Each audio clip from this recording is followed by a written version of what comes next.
America Israel का प्रहार, Iran लंबी जंग के लिए तैयार, मिडिल ईस्ट में महायुद्ध।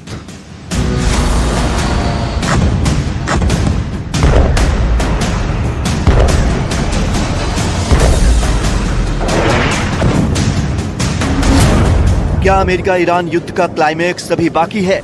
ये सवाल इसलिए क्योंकि दोनों देशों के बीच चल रही जंग में ना तो अमेरिका और इजराइल रुकने के लिए तैयार हैं और ना ही ईरान झुकने वाला है।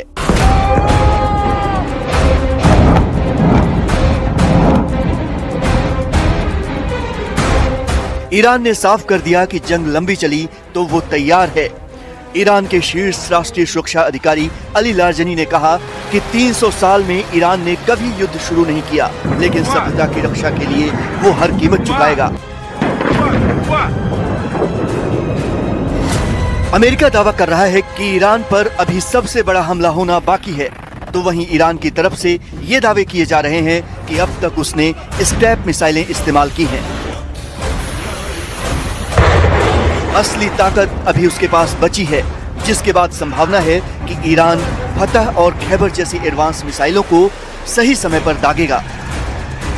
माना जा रहा है कि ईरान का टारगेट अमेरिका और इजराइल के एयर डिफेंस सिस्टम को थकाना, थर्ड पैट्रियट आयरन डोम को ओवरलोड करना है, क्योंकि हमले का आखिरी विकल्प अभी तक ईरान ने बचा कर रखा है।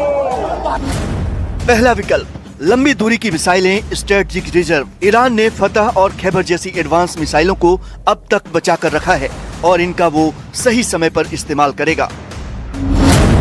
दूसरा विकल्प, प्रॉक्सी फ्रंट एक्टिव। ईरान की इस्लामिक रिवॉल्यूशनरी गार्ड कॉर्प्स ने ट्रूथफुल प्रॉमिस 4 अभियान का ऐलान किया है। मतलब सीधी जंग के साथ साथ प्रॉक्सी मोर्चे भी खुलेंगे। इराक, लेबनान, यमन के रास्ते अमेरिकी इजरायली ठिकानों को निशाना बनाया जाएगा। तीसरा विकल्प, खाड़ी में समुद्री दबाव। अगर जंग लंबी खिंची तो ईरान तेल सप्लाई रूट पर दबाव बढ़ा सकता है।